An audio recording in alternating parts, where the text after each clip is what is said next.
Hello, everyone. I'm Fatma-Zohra. I'm part of the EDF Research and Development team. In this part of the presentation, we will talk about data pipelines and specifically the Omega-X data pipeline. So my colleagues in the previous presentations talked about standards, data models, data profiles, but also gave some examples about how we can use all of this on a specific use case. And in this part, we'll more focus about data sets, so data instances, to see globally the journey of data from the data provider to the data consumer, transiting by the Omega-X platform. So this is somehow the scope of this presentation. It is structured in three parts. The first part, I will give briefly an overview of what are data pipelines. And then we will talk about the Omega-X data pipeline in 4 steps. So between the data sourcing, the data semantization, the data processing using semantic web technologies, and finally the data publication. And we'll end up with a summary. So what are data pipelines? Data pipeline refers to a set of tools or processes enabling to ingest data from different heterogeneous sources to one common data storage platform. So, which is a case of data space in Omega-X, and then enable to publish data in different formats following some defined access policy. Okay. So the input data are present in multiple heterogeneity vectors because they are originated from different organizations, following different production processes. So we can find different origins, different data formats, but also different data schemas following the organization, the use case, and so on, and sometimes even the country and other parameters. So the data pipeline tasks are derived from preparing the data from the raw data from the beginning in the data provider level until transforming, querying, analyzing, and also enabling some quality check, and finally the publication of data to the data consumers interested in specific data sets. So in our project, raw data, as you know, are collected from various providers. And then we have a set of data consumers asking to access these data sets, but they are using them afterward in different settings with different purposes. And this presents some challenges during the data pipeline preparation and implementation. And the key challenges of facing data pipeline implementation in general, but also it's also the case for the Omega-X pipeline, are mainly interoperability, findability, data quality, querying, scaling up, and security aspects. So I just enumerated the main challenges that are maybe recurrent when we talk about data pipelines. But during this presentation, we will more focus about the first 4 challenges. And the reason why is that are aspects that we will be tackling using semantic technologies, but this, of course, doesn't mean the 2 other challenges are not relevant. They are really relevant, but they are just out of scope of this presentation. Okay, so data pipeline and Omega-X, this is the global picture for the data pipeline. This is in no way the implementation or real architecture. It's just an overview of how, as I said, data transit from data providers to data consumers at the end. So in the first step, as you said, we have data produced by some data provider organization, and this production produced data sets. As I said, data transit from data providers to data consumers at the end. So in the first step, as you said, we have data produced by some data provider organization, and this production produce data sets in different formats. So we can get some XML, CSV, JSON, relational databases, and whatever other formats the data provider is using to produce data. So as first step, before to inject masses of data, we want to do some data preparation to ensure that the data are somehow conform to some data model, to some logic behind some schema. So for example, if you have an XML file, we want to check that it's really conformed to some XSD schema that enumerates what are the entities and what are the different data types expected each time. So the first step is syntactic validation, for example, and then we go through some process to exchange data and to push them into the platform. And in this step, as we said, since we're relying on semantic web technologies, we want to semantify data. So we will detail a bit more later, but briefly, the semantization of data enabled to transform the data from raw data in various formats to a knowledge graph. So this implies a lot of steps. This implies mapping from, as Bruno showed, for example, before, if you have as a first schema, for example, human metering profile, this implies to go from this raw schema expressed in UML or wherever other format in XSD or wherever, and to map the data instances in order to produce some knowledge graph that conforms this time to the Euler representation of the schema. So the Euler representation of the schema can be really all the ontologies that my colleagues cited before. So this can be really a top-level ontology. This could be a domain ontology, and it also, and like frequently, it's more an application ontology. So it can be the UMED, the IMI ontology, or other use case specific ontology. And once we have this knowledge graph, we have now access to some semantic toolset when we can use semantic web technologies because we are dealing with knowledge graphs. So we can do some semantic querying, some reasoning, and also some semantic validation to check for interoperability purposes, for example, that you are dealing with good constraints that have been expressed by domain experts.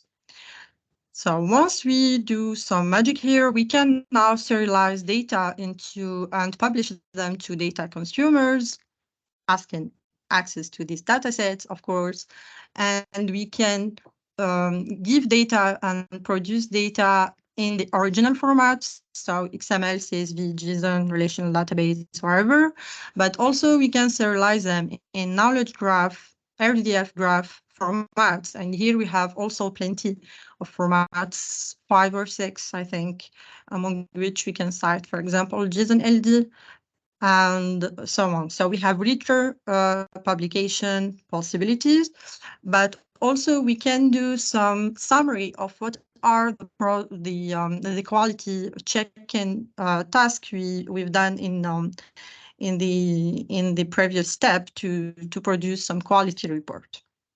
Okay, so I will just briefly present steps 1, 2, and 4, and I will take some time to talk more about the step 3, which is the core of the presentation. Okay, so in step 1, we are really just collecting some data from the providers and running some syntactic validation. And here we can use really multiple tools to do so. For example, filter XML against XSD schemas to check the syntactic validity, for example, regarding the data types expected and so on. And here I took 2 examples, one for the link index, which really corresponds to the use case when we have the load curves for electrical consumption. And the second data set regards it's from the LEC, if I remember well, and it's more about the historial meteo.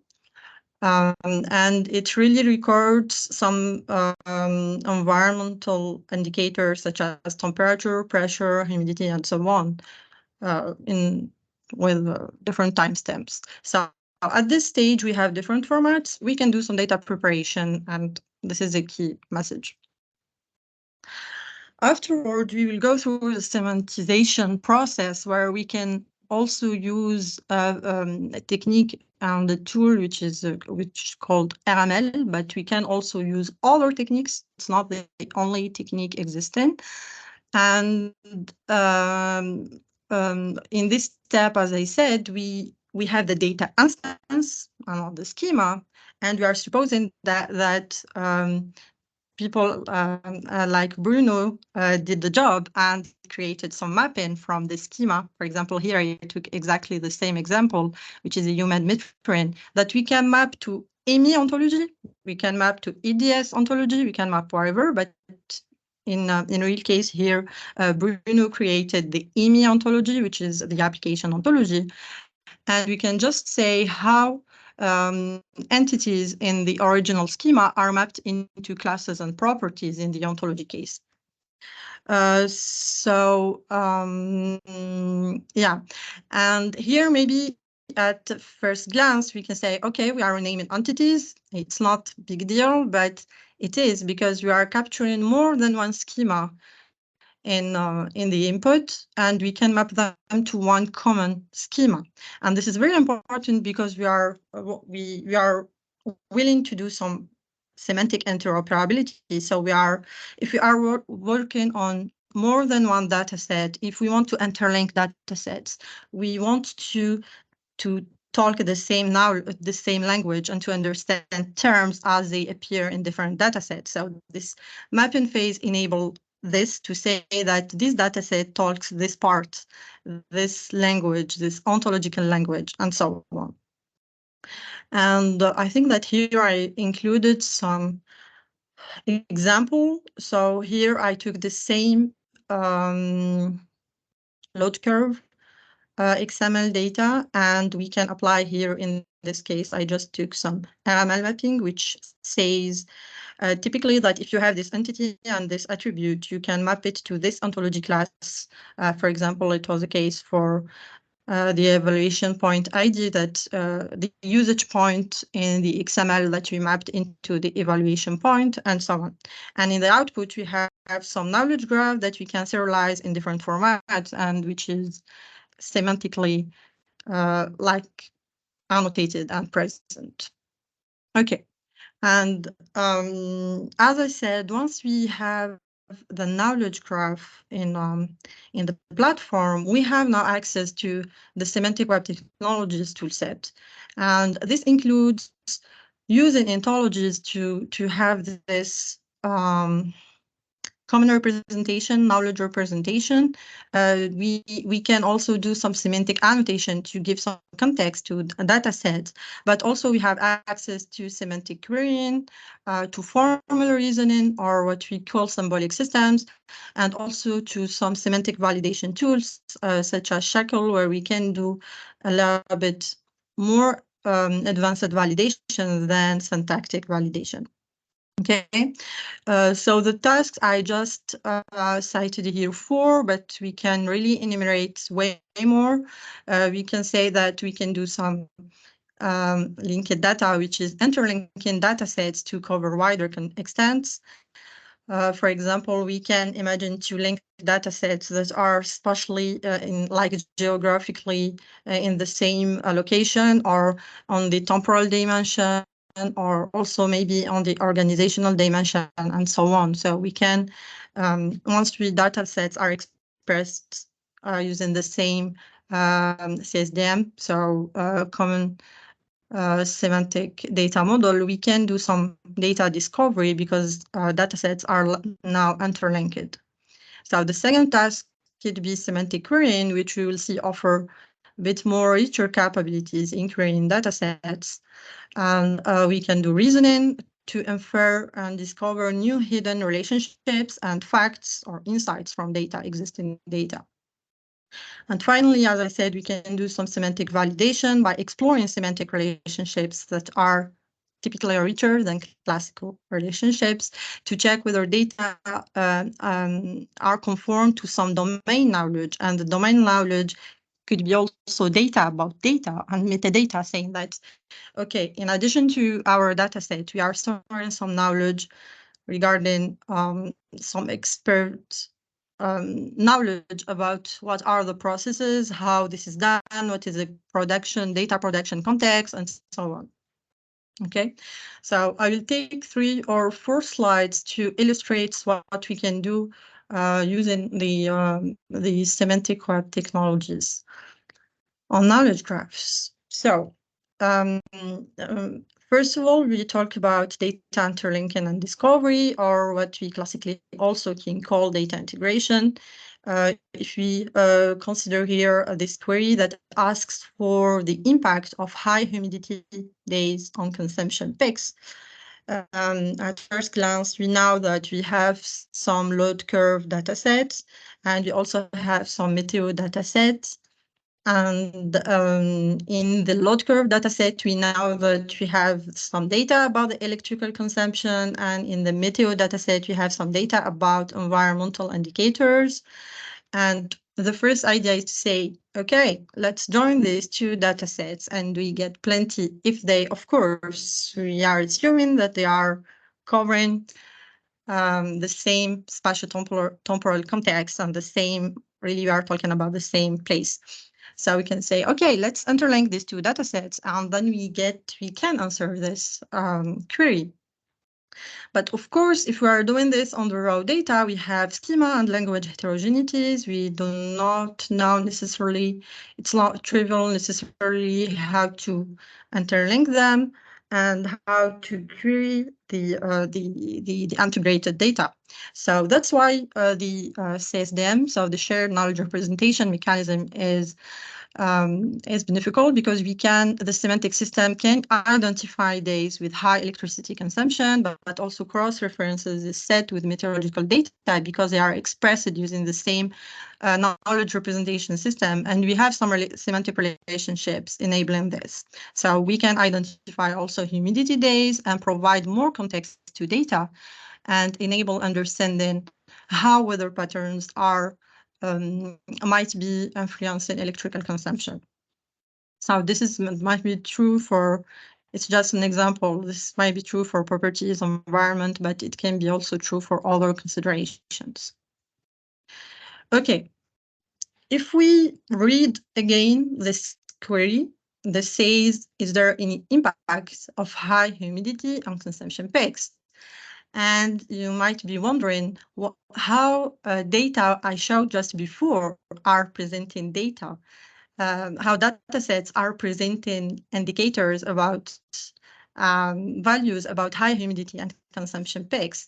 And you're right, in our datasets, we won't find the value high humidity, and also we are not going to find a field with the value consumption peak, because this is something, the knowledge that domain experts now they hold this knowledge about what is considered to be high humidity and what is considered to be electrical consumption peak, and this information is not necessarily encoded in the data set they are producing about just recording the time series.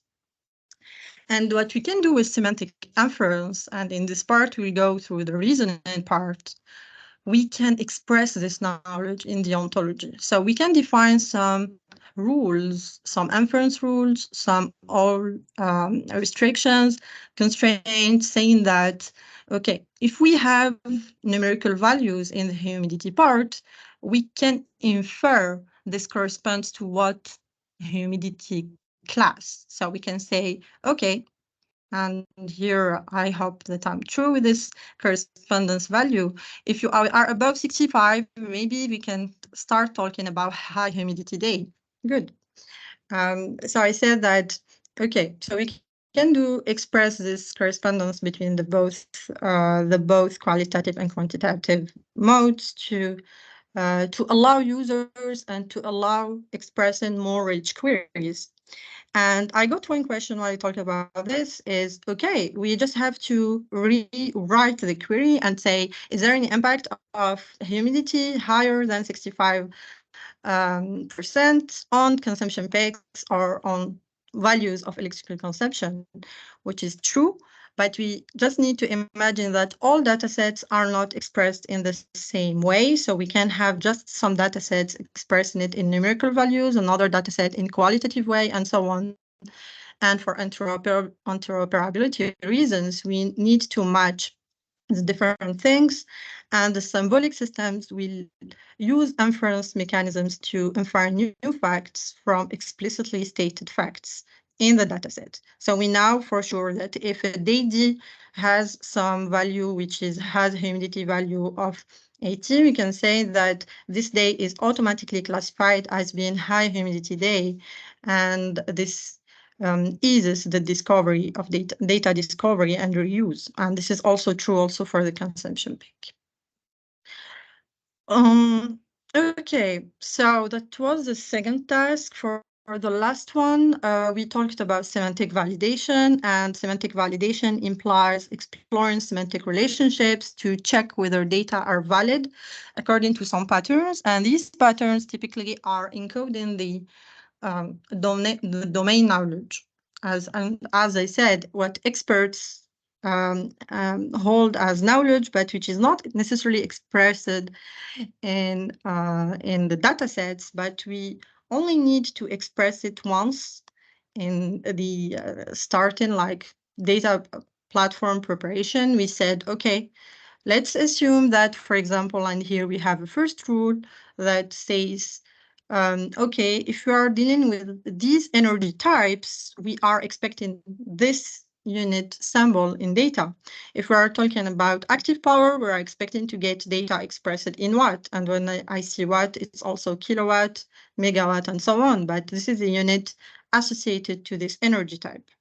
We can also express some constraints such as, okay, if a time series is cumulative, we're expecting to get some data point values that are increasing per time. So this is also something we want to check to be sure that our data are valid regarding some domain knowledge.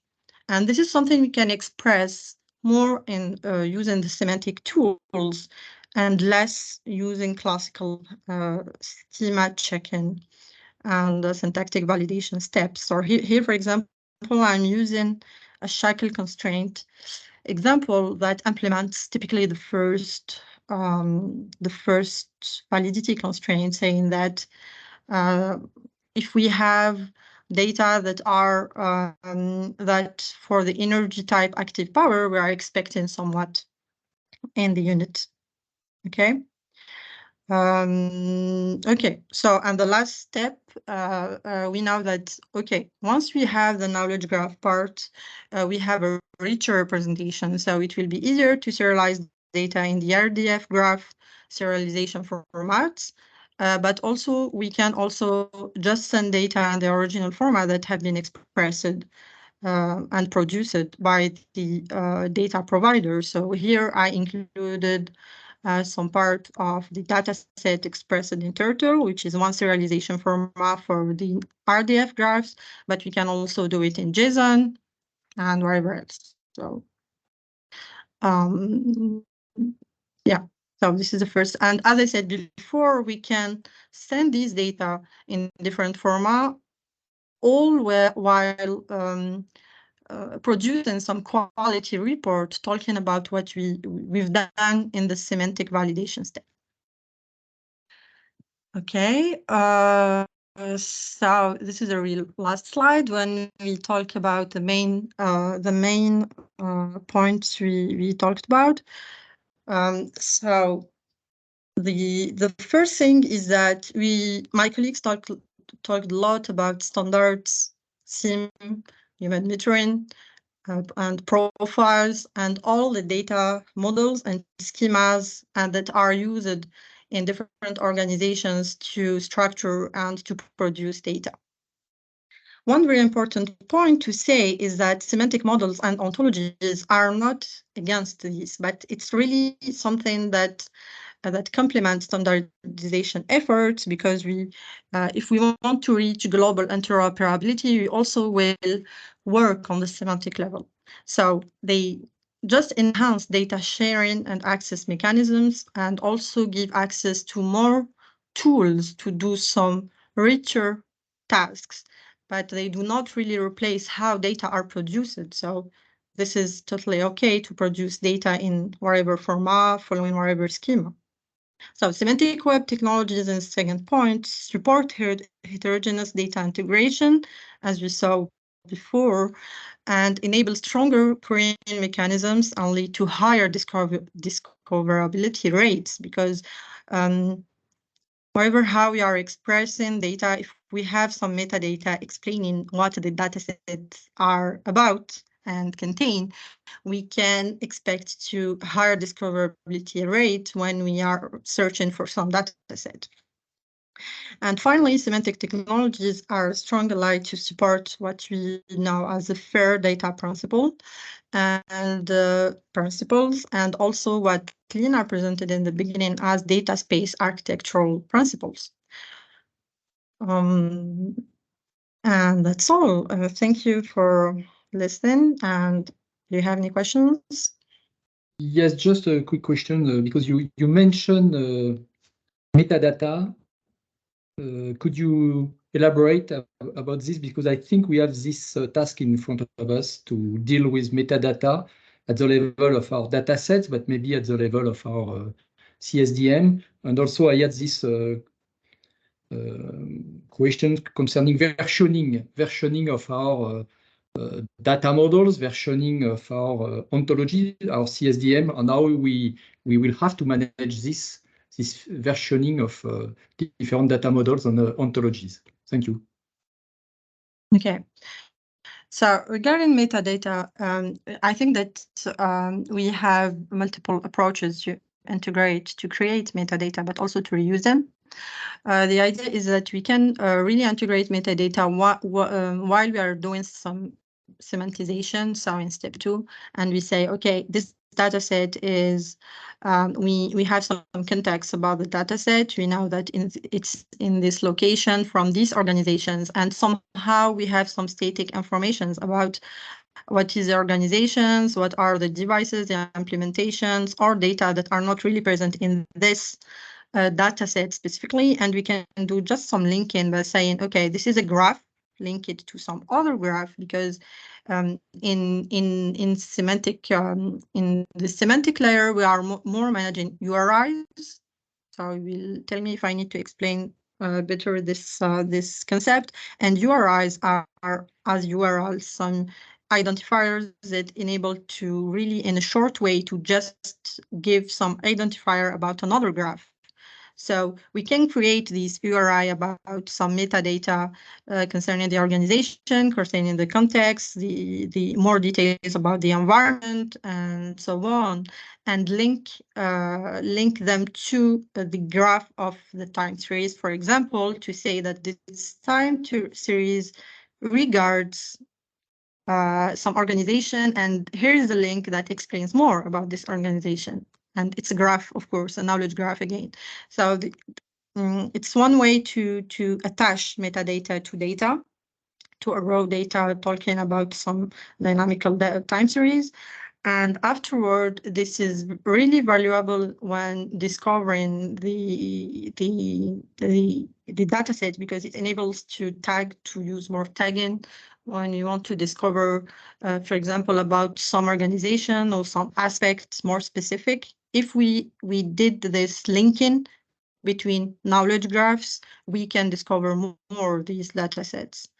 So I don't know if this answers your question. Yes. Of you. Yes, thank you, Fatma. And concerning versioning of the data models and the ontologies, do you have feedback? maybe, but what I can say about this part is, of course, that ontologies are coming with versions. So we have annotation properties that enable to say that this ontology or this module is in this version, and probably linked to other previous versions. So this is one way to say we have some top-level ontologies such as DC terms or other ontologies that enable to manage annotation about versioning, about maybe provenance. There is an ontology about provenance also. So we have some annotations enabling this kind of tagging or of specific metadata integration. Thank you. Okay, thank you. We have a hand raised from Valentina. I would like to give first the floor to Sarah. Sarah, because we have worked in Webtoon together. So please, Sarah, first. Yeah, just I have a question about because Fatma, you will focus on dynamic data about EDS and ETS in representing the metadata of dynamic data. But what about the static data? Because we have also this, what you mentioned here, the provenance ontology. I don't know if it will be also mentioned in the instantiation part, or I don't know, in this data pipelining. Okay, if you are talking about the Provo ontology, for example, or there, okay. So this is some as cited before for time ontologies. There are some top-level ontologies that we can use to do some more linking to more statical context to static data linking. But to be honest, at this stage, we didn't really talk about how to at this stage interlink this. We are really focusing on pushing the representation of knowledge to more specific aspects, such as use case needs regarding how to specify more the EDS and the value set ontology. But of course, these are totally relevant aspects at some stage, maybe soon, maybe later. We need to work more on this part. We need, of course, to integrate this kind of statical data, metadata linking to more describe the dynamic data. Okay. So this is planned, but I don't know for. Yeah, it's clear. And I saw also the technical context. You mentioned value and I don't know, in one slide, I don't know, step 4 or step. In step 3. Yeah, I don't know if it. I don't know in this technical context, because we have value and date time, which is a temporal context. I don't know if you will have also some mapping with this technical context and the pattern of C's ontology, which is evaluation. Okay, so this is a very good question, and I've expected no one will see this shortcut, but very good.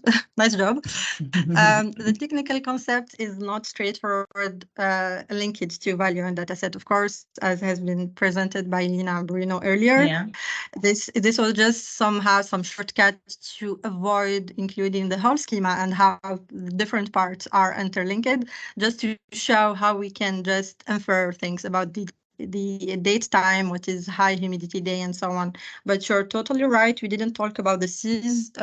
We talked about the Cs. We don't know necessarily how to do some alignment with Cs or whether it is relevant or not. But concerning this snippet and screenshot of the schema, you are totally right. This is not just one link, one data property. It's some more complex transition.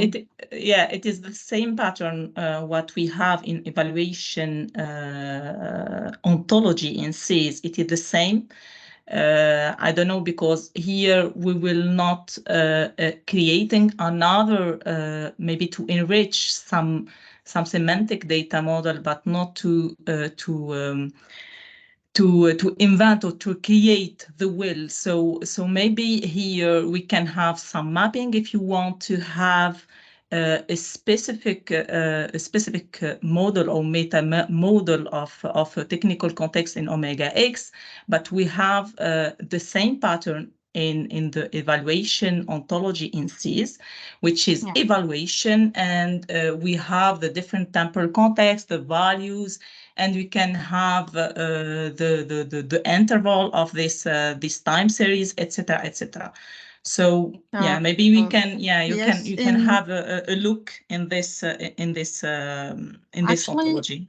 Actually, I already worked with the CIS creators on this ontology. I worked on the evaluation module and extended this module for another project. So I'm aware of the ontology, but what we will need to do here is to really align this ontology purposes, which is slightly different from the CSDM scope. Let's say it's they overlap, but they are not totally covering the same scope, is to see how it will be relevant to integrate this evaluation part, because the evaluation part is somehow related to some physical system and physical system outputs. So maybe we will talk, maybe we will dig into this part of how physical systems are part, of course, of the energy domain, and to interlink the two parts, but we didn't, right now at the current stage, we didn't discuss such integration, but it's totally relevant to look to these patterns. Yeah, because here when we talk about time series, here it is a physical concept. It is a physical system that we have. For example, the example of electromobility, you can have the status of the EVCE. We can have different time series, so we can have the different time series with the different technical context and with different values, etc.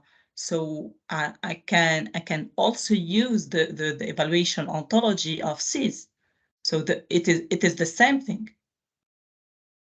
You understand what I mean? Might be slightly, yes, of course. I will slightly be less like enthusiast about the part where it's exactly the same. I think that this is ontology. We have a lot about procedures, procedure executions, the outputs.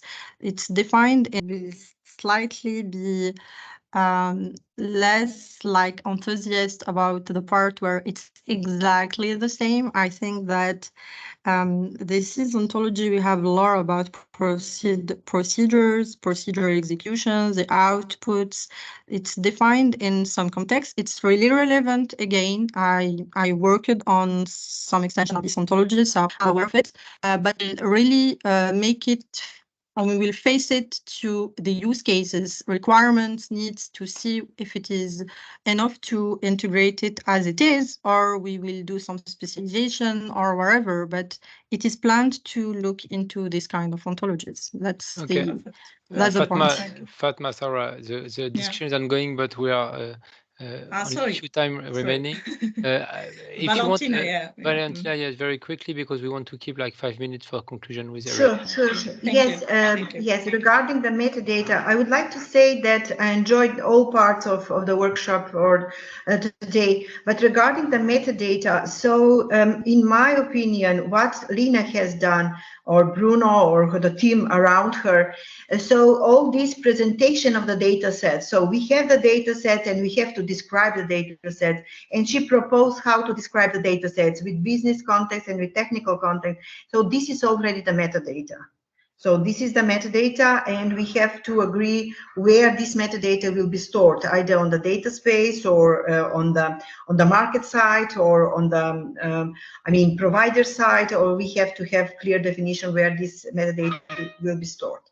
So regarding this picture that was showed, that from provider we have exchange to the knowledge graph, from the knowledge graph exchange to the consumer, I'm not sure that this is the way, because for example, in Platoon, the knowledge graph was on side of the provider, so no exchange between the knowledge here. So the exchange is between the knowledge graphs and the consumer, or between the provider hosts the knowledge graph, for example, or other somebody else hosts the knowledge graph, and then the consumer is from the data space, identify the data sets that are needed or establish the communication, and then I mean get somehow the data. I don't know if we have, yes. So this is my comment. So yes, but the third comment is a lot has been done in 4.3, and what we have to ensure, because we will have an interim review next year, that some of the pilots showcase something from here, you know, so not to be just work on a paper. So this was my comments. Okay, maybe for time consideration, I will just quickly reply to the second part, is that I totally agree with you. And when I presented this schema, I just said this is not an implementation architecture. This is just to understand the data flow between data provider to consumer. This is not exhaustive. This is not covering all cases.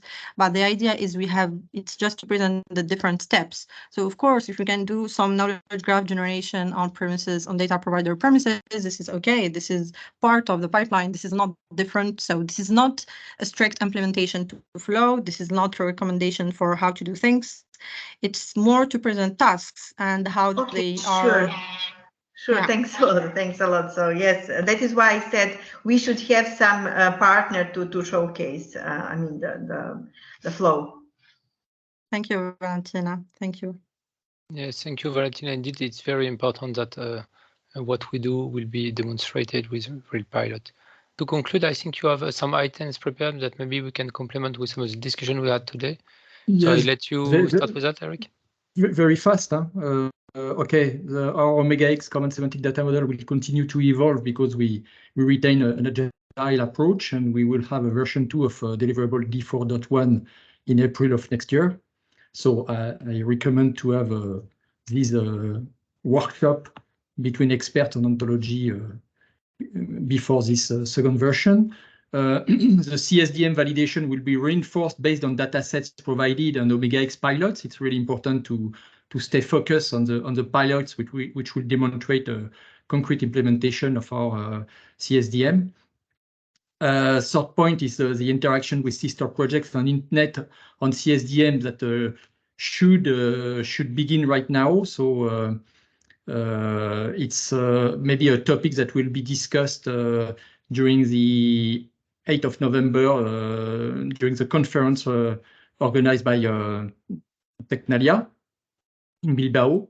So Eric, you are here, I think. And also, last point, this workshop will be made available potentially through Bridge Standard User Group, and will be promoted using the liaison between